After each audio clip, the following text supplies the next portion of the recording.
Have you ever been one step away from walking out of a place, money already back in your pocket, mind already somewhere else, when something stopped you dead in your tracks? Not a sound you were expecting. Not someone calling your name. Just a moment. A look. A single pair of eyes finding yours across a crowd, carrying something so raw and so alive that your whole body understood it before your brain had a chance to catch up. That happened to a man named Thomas at a fairground one autumn afternoon. And what he did in the next 30 seconds, a decision that cost him everything he had, set off a chain of events so unlikely, so quietly miraculous, that even now, years later, he struggles to find the words for it. This is that story. Thomas had already made up his mind. The fair was winding down. He had done what he came to do, looked around, let the afternoon pass, felt the last of the season in the air the way you feel it in mountain country, that particular sharpness that tells you winter is not a threat anymore, it is a fact. He put his money back in his pocket, turned toward the exit, and then he heard it. Rough laughter. An angry shout from the edge of the square. He turned around. A man was dragging a foal by a rope. Literally dragging it, because the animal could barely move its legs. It was so thin that its ribs pushed through dull, matted fur. Its head hung down weakly. Its legs bent with every forced step, like they were borrowed from something smaller and hadn't been properly attached. The rope was tied to a butcher's cart standing just off to the side. A small crowd had gathered around this. Several people were laughing. Someone called out, "Glue factory's the only place for him. He's good for nothing else." Thomas stepped closer, and the foal lifted its head and looked at him. Now, I want you to stay with this moment, because Thomas has thought about it ever since. In that look there was nothing he could describe as hope. There was no brightness, no pleading, no drama. There was exhaustion and pain, pure and plain. But it was alive, that look. It had not given up yet. That was the whole thing, that was all of it. Somewhere inside that ruined little body, something was still holding on. Thomas asked the man, "How much?" The man smiled the way people smile when they know they have the upper hand. He said he'd take whatever was in Thomas's pocket, because by morning there'd be nothing left of the foal anyway. Thomas stood there and looked at the money in his hand. Everything he had until spring. He had no other income except a small pension. Winter was just beginning. He understood clearly, with the practical knowledge of a man who has lived alone in mountain country for decades, exactly what he was doing. The foal looked at him again. Thomas handed over the money. On the way home, he almost carried the foal in his arms, trying to hold him in a way that would cause the least pain. The animal didn't resist or struggle.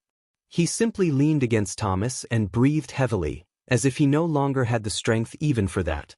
At home, Thomas spread hay right in the entryway, laid the foal down, covered him with an old blanket, and got to work. Warm milk with honey. Herbal infusions he had dried since summer.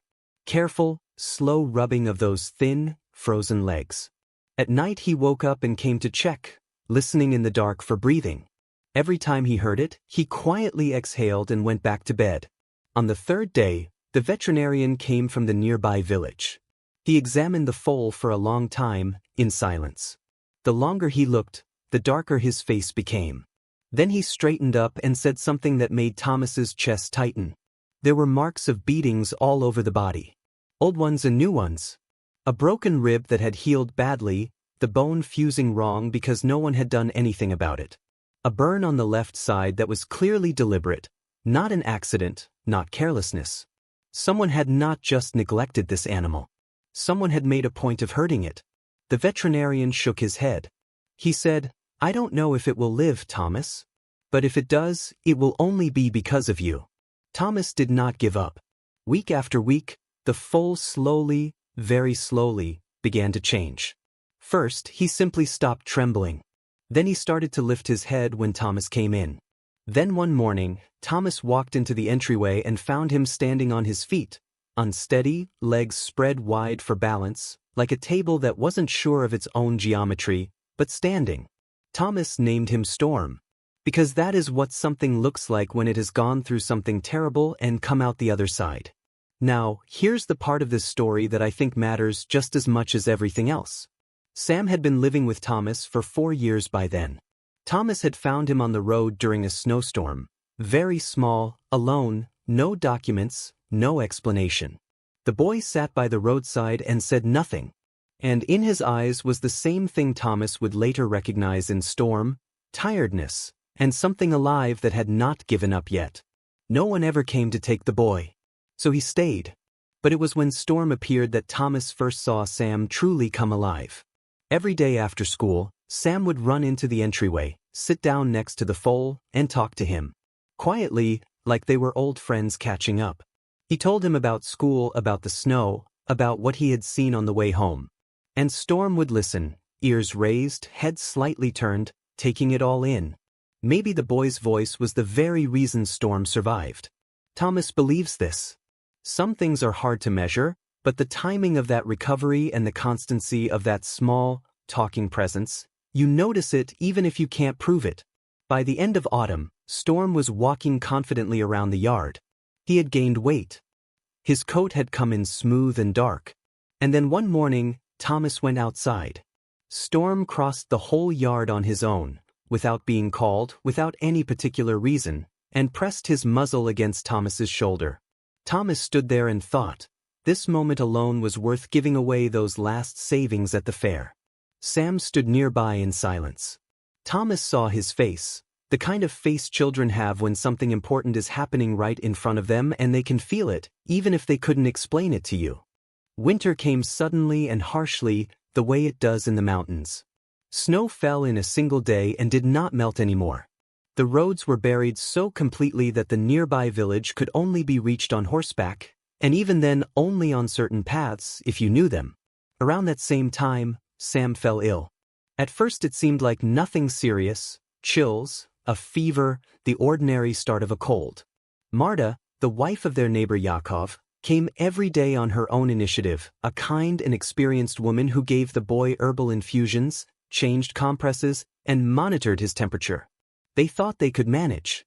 On the fourth day, it became clear that they could not. The fever hadn't come down. Sam started struggling to breathe. Marta said something quietly, and the way she said it made the temperature in Thomas's chest drop 10 degrees. Without antibiotics, she said, the boy would not make it. And they did not have them in the village. The nearest pharmacy was beyond the mountain pass. The roads were dead. Yakov had tried to get through by car earlier that day and gotten stuck after 200 meters. Marta looked at Thomas. They both understood. There was no one else. Thomas looked out at the storm raging beyond the window. He put on his sheepskin coat. He went to the stable. 10 minutes later, he was saddling Storm by lantern light. The horse felt Thomas's worry immediately, shifting his feet, turning his head with anxious eyes. But he did not step back. Thomas laid a hand on his neck and said quietly, "We have to, my friend." Storm turned and looked at him calmly. They stepped out into the darkness. For the first half hour, the road could still be guessed under the snow. Thomas had traveled this path for 20 years. He knew every turn by memory, by feel, the way you know the inside of your own house in the dark. But then the storm intensified, and everything around them became a solid white wall. The wind hit his face so hard he could barely breathe. Snow blinded his eyes. He lost his sense of direction entirely. The familiar landmarks, the shapes he had been navigating by for 2 decades, were erased. Storm walked steadily and confidently ahead. Thomas held on to that steadiness the way a drowning man holds onto something solid, not directing it, just trusting it. The horse knew things Thomas could not know. And Thomas was wise enough by then to understand the difference. At the pharmacy, no one opened the door for a long time. Thomas knocked with his fist until a light appeared in the window and a sleepy, annoyed pharmacist looked out. But when Thomas told him about the sick boy, the man's expression changed. He understood without extra words. He got the medicine. Thomas tucked it under his coat, close against his body so it wouldn't freeze in the cold, and they turned back. On the return journey, the storm grew worse. Thomas could barely feel his fingers. The cold cut through his coat like it had been looking for him specifically. His strength was fading with every minute. Storm kept moving. Thomas held on. Then the horse stopped. Sharply, suddenly, like he'd hit an invisible wall. Thomas pressed him forward. Storm didn't move. He tried again. The horse stood absolutely still, ears rigid, pointed forward into the darkness ahead. Thomas had been with this animal long enough to know. He never stopped like this without a reason. He looked ahead. In the weak circle of lantern light, the snow looked different. Too smooth. Too even. A surface that had no business being that undisturbed in the middle of a storm, because it wasn't a road surface. It was a cliff edge, buried under the snow. One more step. One careless, exhausted, can't feel my hands step forward, and they would have gone into the dark below. Thomas sat in the saddle and could not speak. Storm stood still, waiting. Then Thomas did the only thing left to do. He loosened the reins entirely and whispered, "Lead." And Storm led, slowly, carefully, one considered step at a time, navigating around an edge that Thomas could not see and could not possibly have seen. The horse moved through the invisible geography of the storm like he was reading a map written in a language only he could understand. They were almost back to the village when shapes appeared out of the darkness on both sides of the road. First one. Then two more. Then four at once. Moving silently, without a single sound, closing the circle. Thomas was unarmed. A lantern. A bridle. The last of his strength. That was the complete inventory of everything he had. Storm felt them before Thomas did. The horse stopped, and Thomas felt the entire body beneath him go tense, coiling, every muscle awake. But he did not bolt. He did not rear up in panic or try to run. He slowly turned sideways toward the nearest wolf, lowered his head, and made a sound that Thomas felt not in his ears but in his chest. Coming from somewhere deep. The kind of sound that doesn't ask anything. It just states a fact. Then Storm struck the frozen ground with his front hoof. Twice. 3 times. Thomas thought one thing in that moment. He thought, this horse trembled in spring at the touch of a stranger's hand. And now he is standing still, facing wolves in the dark, and he has not stepped back once. The wolves stopped. The largest one, the leader, out in front, froze. He stared at Storm for a long time. The horse looked back and did not move and did not look away.